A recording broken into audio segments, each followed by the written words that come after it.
homemade granola. That's what we're making today. Well, happy Friday, friends. Can you believe this is the last Friday for the month of May? Whew. Wow, did that go fast? I don't even know how. What a whirlwind this spring has been for me. I just don't even know it. It just seems like it was just March. I don't even know where the time went. Well, needless to say, today will be my last of the Fun Food Friday series that is also the Label to Table collaboration, where each week I tried a fun new food, and it also had to be from the back of a label. Well, or I'm using this back of the label book, or you could go to the websites, the companies that make the food product that you're using. So any of that was part of the rule. I've done a little bit of all of it, actually. So today we are going to be making granola. And in this book, I'm going to be following this recipe here, where on page 11, Quaker Oats is making the Quaker granola. However, if you go to their website, they have a couple of other recipes that are more in today's terms of things that we use in our kitchens. But I kind of like nostalgic stuff, and I kind of wanted to use some of the things. The big difference is they call for wheat germ, and I didn't really have, I thought I had wheat germ in the fridge, and I didn't. Well, I have a little bit of wheat bran left, so we're going to switch it out, and I'm going to use oat, but there is a difference between wheat bran and wheat germ. Wheat bran is the outer side, the husk, the hull of the wheat, when wheat germ is actually the little bitty piece inside of the seed. So there is a difference if you're wondering, because I didn't know and I found that out.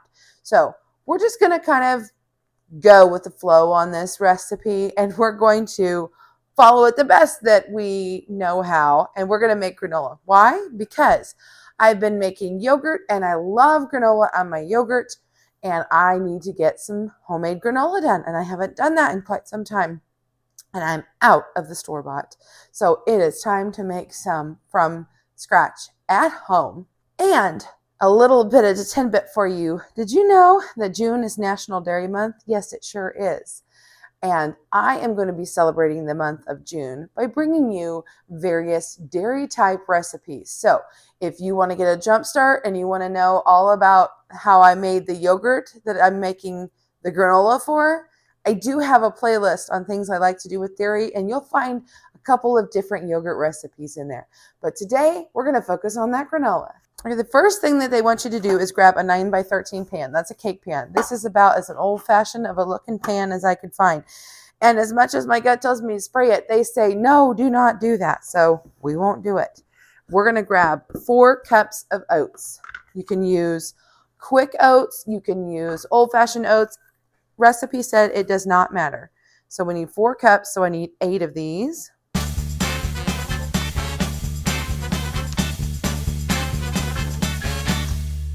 Now that we've made a nice proper mess here, you'll want to preheat your oven to 350 degrees. Now that our oats are in our 9x13, what we're going to do is we're going to kind of toast them. So we're going to wait till our oven is preheated, and once it's not quite there yet, once it hits that, bake it for about 10 minutes. Let's go ahead and get all the other dry ingredients ready while we're waiting on that to preheat. Grab yourself a medium bowl. So in here, we will also need 1/3 of a cup of firmly packed brown sugar. Find that measurement. We're going to firmly pack it in there, just like it says. All right.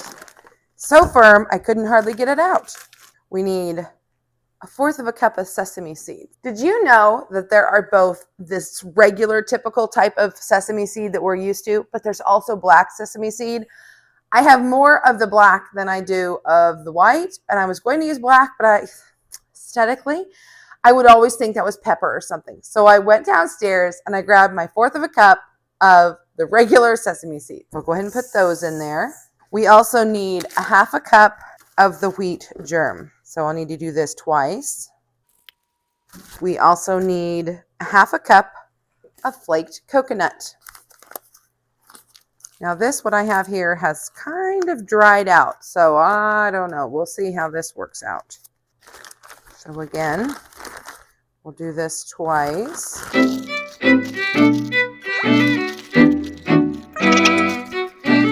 Now the next dry ingredient is something they suggest that you can add after, which is some, slivered almonds. Well, I'm going to use sliced almonds, and I'm going to go ahead and add those in now before we bake because I kind of like my nuts to get toasted. I'm going to go ahead and put those oats in the oven. So 1 cup would be 4 of these. I like to put my nuts in the freezer so that the natural oils don't go rancid as quickly. I also store my coconut in the refrigerator or freezer. Now we just need to wait the 10 minutes for the oats to cook, and then we'll be back to add in the wet ingredients. Timer went off, time to get those out of the oven. Here they are. We're gonna go ahead and add these in to the rest of our dried ingredients. So in they go. Boy, it did make it smell really, really good. So now as far as the liquid ingredients go, we're going to have 1/3 cup of vegetable oil. I'm going to do the vegetable oil first. You'll see why in just a minute. So 1/3 cup. We had to go a little more than 1/4. That's because we are going to add 1/4 cup of honey. And if you put in your oil before your honey, well then your honey is going to come out so much better. It will just kind of plop right on out of there. And see how that just slides right on out? And it didn't stick. We also need a teaspoon of vanilla. Oh boy! Oh, this lid. If you know me, you know I just don't really, I just kind of glug it, I guess it. I don't really measure it. And now we just need to mix everything together, making sure it all gets coated with all the liquid ingredients. Kind of like to push on my spoon just to make sure I don't have any, globs of honey that didn't really have a chance to get on some of the other stuff because the way I put it in the bowl, I may have done that. So we just need to break everything up and make sure everything gets coated. And if you'd like, you can even get your hands in here. This is just for us. So I have no hesitancy of it, but even if it wasn't, come on y'all, wash your hands, keep them clean in the kitchen. You can feel things in your hand. I don't even know how to explain it. When you use your hands, you can just tell, if it's dry or wet. Now the book doesn't say to do it, but that's just what works for me. Okay, now we're going to use this 9x13 pan again. And we're going to put all this right back into this pan. We're going to spread this out and we're going to let it bake for like 20 to 25 minutes.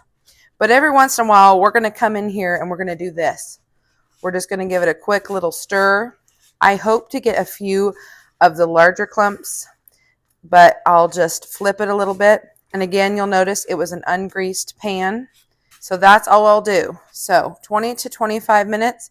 I'll probably turn it at the 10-minute mark. Okay, the timer went off at 10 minutes. I left the oven on. I bent over. I stirred it like I showed you. And then I set the timer for another 10 minutes. It has now gone off. It is time to take it out of the oven because I figured by the time I had to mic down, mic up, do all the things, we're at our 20 to 25 minute easily cooking time. So here is our granola. It looks like some of this back corner where it was a little thinner may have gotten a little browner. Let's take a little closer look and give it that last stir. I was kind of hoping for some big chunks, so I'm trying not to over stir it, but I don't think that's what I'm going to get today, but that's okay. I want to make sure I get those corners. I don't think I did that very well before. And we're just going to kind of mix this. And then this last part here, look at that. This is a lot of granola. For me, this last part's the hardest. You gotta let this completely cool.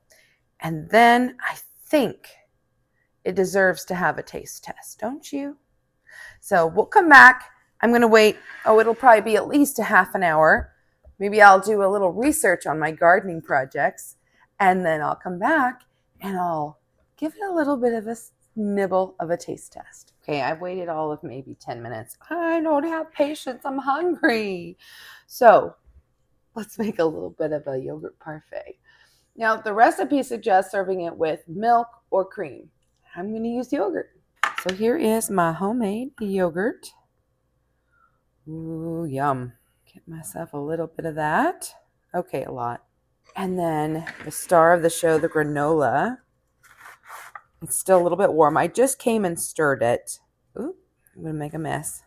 Put a little of that yogurt on there, but it's one chunk. Now, I know as it dries more, it's going to get a little more crunchy, but look, I got one big chunk. I like it a lot. The sesame, you can taste it. It kind of grounds it, if that makes any sense. But then you get, I really like the almond for sure. And the coconut gives it a little bit of a sweet flavor. But I'm going to tell you, I was a little concerned with the brown sugar and the honey, if it would be too sweet. And I don't think it is. Let's go ahead and try it my favorite way, with the yogurt.